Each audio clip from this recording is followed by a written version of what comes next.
Tu es en train de faire une invocation. Tu lèves les mains. Tu commences à parler à Allah.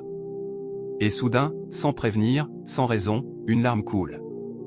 Puis une autre. Et une autre. Tu ne sais même pas pourquoi tu pleures. Tu n'es pas triste. Tu n'es pas dépressif. Tu es juste là, en train de parler à ton Seigneur, et ton cœur déborde. Et tu te demandes, qu'est-ce qui m'arrive? Pourquoi je pleure? Pourquoi maintenant? Pourquoi à ce moment précis? Si tu as déjà vécu ça, même une seule fois dans ta vie, alors arrête tout ce que tu fais maintenant. Parce que ce que tu vas découvrir dans les prochaines minutes va changer pour toujours la façon dont tu vois ces larmes.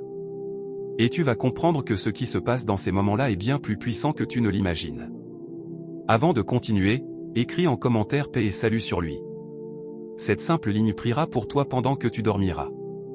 Et abonne-toi, mets un like, partage. Maintenant écoute bien. Le prophète, paix et salut sur lui, a dit dans une parole authentique quelque chose qui devrait être gravé dans chaque cœur musulman. Il a dit, cette catégorie de personnes seront sous l'ombre d'Allah le jour où il n'y aura d'ombre que la sienne. Et parmi ces 7, il a mentionné un homme qui a mentionné Allah en privé et ses yeux ont débordé de larmes. Lis ces mots à nouveau. Lentement. Un homme. Seul. En privé. Personne ne le voit. Personne ne sait qu'il pleure. Personne ne l'admire pour ses larmes. Et pourtant, ces larmes versées dans le silence vont lui ouvrir une des places les plus privilégiées le jour du jugement. Une place où la chaleur du soleil sera si intense que les gens transpireront dans leur propre sueur, mais lui sera à l'ombre. Parce qu'un jour, dans cette vie, il a pleuré en parlant à Allah quand personne ne le voyait. Et il y a quelque chose d'encore plus profond. Le prophète, paix et salut sur lui, a dit dans une autre parole authentique que 2 yeux ne seront jamais touchés par le feu. 2 yeux. Seulement 2 types d'yeux dans toute l'humanité. Le premier, ceux qui ont pleuré par crainte d'Allah. Et le deuxième, ceux qui ont veillé dans le sentier d'Allah. Comprends bien ce que cela signifie. Si tu as déjà pleuré une seule fois sincèrement par crainte d'Allah, par amour pour Allah, par regret de tes péchés devant Allah, alors tes yeux ont reçu une promesse de protection éternelle. Tes yeux. Cette partie de ton corps qui a regardé tant de choses qu'elle n'aurait pas dû regarder. Cette partie qui a versé des larmes pour des choses sans importance. Cette partie qui s'est laissée distraire 1000 fois. Le feu ne la touchera jamais. Une seule larme sincère. Et la protection est scellée. Mais pourquoi ces larmes coulent-elles? Pourquoi ton cœur déborde-t-il à ce moment précis? Voici ce que tu dois comprendre. Quand tu pleures pendant une invocation, ce n'est pas toi qui pleures. C'est ton cœur. Ton cœur qui reconnaît quelque chose que ton esprit n'a pas encore formulé. Ton cœur qui sent une présence que tes yeux ne peuvent pas voir. Ton cœur qui se souvient de quelque chose que tu as oublié depuis longtemps. Ces larmes sont le langage de l'âme. Quand toutes les paroles humaines deviennent insuffisantes, l'âme parle dans la langue qu'elle connaît depuis avant même ta naissance. La langue des larmes. C'est pour ça que tu ne sais pas pourquoi tu pleures. Parce que ce n'est pas ton esprit qui pleure. C'est quelque chose de plus profond. Quelque chose qui était là avant ta naissance et qui sera là après ta mort. Ton âme reconnaît son Créateur. Et elle ne peut pas s'empêcher de répondre. Pose-toi cette question. Tu peux pleurer devant un film. Tu peux pleurer en écoutant une chanson. Tu peux pleurer en pensant à quelqu'un que tu aimes. Mais combien de fois pleures-tu en parlant à ton Seigneur? Combien de fois ton cœur s'ouvre-t-il devant lui? Et quand cela arrive, même rarement, tu sens quelque chose changer en toi. Tu sens quelque chose se libérer. Tu sens un poids quitter ta poitrine. C'est parce que les larmes versées devant Allah ne sont pas comme les autres larmes. Elles ne sont pas une faiblesse. Elles ne sont pas une perte. Elles sont une victoire. La plus grande victoire qu'un cœur humain peut connaître. La victoire de la sincérité sur l'orgueil. La victoire de la vérité sur l'illusion. La victoire de la nudité spirituelle sur les masques que nous portons toute la journée. Et il y a une dimension que personne ne te dit. Quand tu pleures devant Allah, tu ne pleures pas vraiment seul. Les anges sont autour de toi. Le prophète, paix et salut sur lui, nous a expliqué que les anges entourent les assemblées où l'on mentionne Allah, qu'ils les couvrent de leurs ailes, qu'ils transmettent ce qui s'y passe vers le ciel. Imagine ça. Imagine qu'à ce moment précis où une larme tombe sur ton tapis de prière, des êtres lumineux que tes yeux ne peuvent pas voir sont en train de te regarder avec admiration. Ils sont en train de monter au ciel pour rapporter à Allah ce qu'ils ont vu. Ils sont en train de témoigner pour toi. Et Allah, qui n'a besoin de personne pour savoir, regarde cette larme avec amour. Avec fierté. Avec tendresse. Parce qu'au milieu de millions de personnes qui dorment, qui ignorent, qui se distraient, qui se rebellent, il y a toi. Toi qui pleures dans le silence. Toi qui ouvres ton cœur. Toi qui lui parles. Et sache une chose qui devrait t'apaiser pour toujours. Chaque larme que tu verses devant Allah est comptée. Pas une seule n'est perdue. Pas une seule ne disparaît dans le vide. Allah dans sa miséricorde infinie compte chacune de tes larmes, mémorise chacun de tes soupirs, enregistre chacun de tes silences pendant l'invocation. Et le jour du jugement, quand tes pieds trembleront devant la balance, quand tu auras peur que tes œuvres ne soient pas assez, ces larmes apparaîtront. Elles seront là. Elles plaideront pour toi. Elles diront, ce serviteur a pleuré pour toi cette nuit-là. Ce serviteur a versé ses larmes ce matin-là pendant sa prière. Ce serviteur a sangloté ce soir-là après s'être souvenu de ses péchés. Et Allah, qui aime se souvenir, accueillera ces témoins comme des preuves d'amour. Maintenant, il y a une question qui mérite d'être posée. Pourquoi certaines personnes ne pleurent-elles jamais en faisant des invocations? Pourquoi leur cœur reste-t-il sec, même quand elles essaient sincèrement de se concentrer? Ne te juge pas si c'est ton cas. Ne pense pas que tu es un mauvais croyant. Les larmes ne sont pas un signe absolu de foi. Les compagnons du prophète, paix et salut sur lui, n'étaient pas tous des pleureurs constants. Certains étaient connus pour leur tenue. D'autres pour leurs larmes abondantes.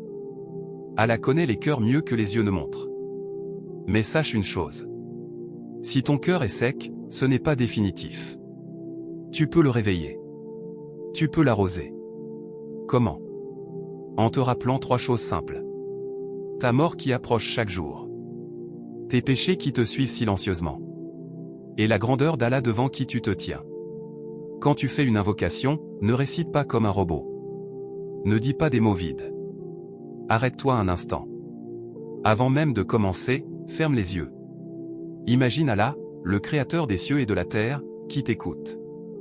Imagine que tu es le seul être humain dans l'univers en ce moment, et que toute son attention est sur toi. Imagine que tes mains sont littéralement levées devant son trône. Et alors parle. Parle avec ton cœur, pas avec tes lèvres. Et tu verras. Tu verras les larmes monter. Doucement d'abord. Puis comme une vague. Et quand elles commencent à couler, ne les retiens pas, laisse-les couler. Chaque goutte est une lettre d'amour. Chaque goutte est une prière sans mots. Chaque goutte est entendue, vue, comptée. Et il y a quelque chose de magnifique que peu de gens savent. Les larmes versées devant Allah ont le pouvoir d'effacer les péchés.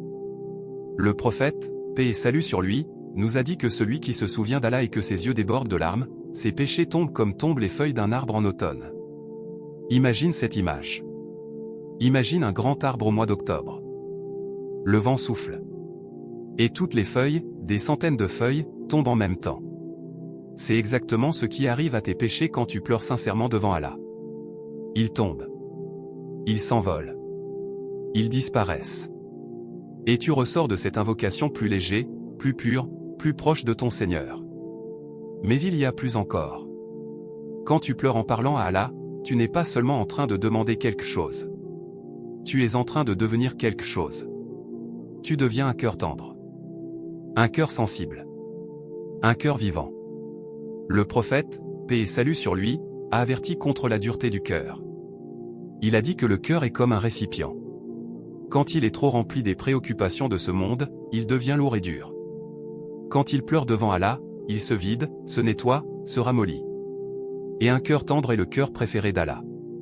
C'est le cœur qui ressent la souffrance des autres. C'est le cœur qui est touché par les versets du Coran. C'est le cœur qui se souvient de la mort sans peur, mais avec préparation. C'est le cœur qui aime Allah au point d'en pleurer rien qu'à entendre son nom.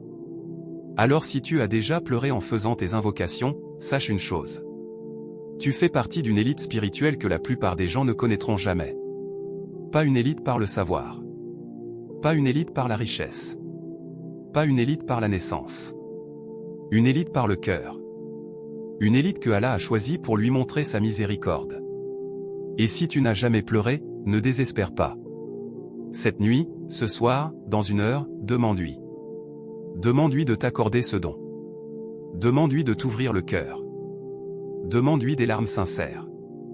Le prophète, paix et salut sur lui, lui-même invoquait Allah en disant, « Ô Allah, je te demande des yeux qui pleurent par crainte de toi. » Si le meilleur des hommes demandait ce don, qui sommes-nous pour penser que nous n'en avons pas besoin? Et la prochaine fois que ces larmes viendront, ne sois pas embarrassé. Ne te dis pas, je suis trop émotif. Ne pense pas que c'est de la faiblesse. Au contraire. Réjouis-toi. Sois reconnaissant. Tu es en train de vivre un des moments les plus précieux qu'un être humain peut vivre dans cette vie. Tu es en train de toucher quelque chose que les rois n'ont pas pu acheter avec leur or. Tu es en train de ressentir quelque chose que les philosophes n'ont pas pu décrire avec leurs mots. Tu es en train d'avoir une conversation directe, intime, sans filtre, avec le Créateur de l'univers. Et il t'écoute. Et il t'aime. Et il enregistre chacune de tes larmes comme un trésor précieux qu'il te rendra au centuple le jour où tu en auras le plus besoin. Ô Allah, toi qui crées les cœurs et qui les retournes comme tu veux, ouvre nos cœurs à ces larmes précieuses. Donne-nous des yeux qui pleurent par crainte de toi, par amour pour toi, par regret de nos péchés. Fais de nos invocations des moments de vraie rencontre avec toi. Brise la dureté de nos cœurs. Réveille en nous cette sensibilité que le monde nous a fait perdre. Ô Allah, accepte chacune des larmes que nous avons versées en privé pour toi, et fais-les témoigner pour nous le jour du jugement. Et ô Allah, ceux qui n'ont jamais pleuré devant toi, accorde-leur ce don précieux. Fais de leurs prochaines invocations le moment où leur cœur s'ouvrira enfin. Et fais-nous tous parmi les 7 catégories qui seront sous ton ombre le jour où il n'y aura d'ombre que la tienne. Avant de partir, si ces paroles ont touché quelque chose en toi, si tu as senti une larme monter rien qu'en m'écoutant, écris en commentaire paix et salut sur lui. Cette simple ligne priera pour toi pendant que tu dormiras. Mets un like pour que cette vérité atteigne d'autres cœurs sensibles qui ont besoin de comprendre la beauté de leurs propres larmes. Partage cette vidéo à cette personne à qui tu penses en ce moment, oui, celle qui pleure souvent en parlant à Allah et qui se demande pourquoi. C'est peut-être pour elle qu'Allah t'a amené ici aujourd'hui. Et abonne-toi pour ne manquer aucun rappel, parce que ce chemin vers Allah, on le fait ensemble, jusqu'au jour où nous le rencontrerons et où il essuiera lui-même nos dernières larmes pour nous accueillir dans son agrément éternel.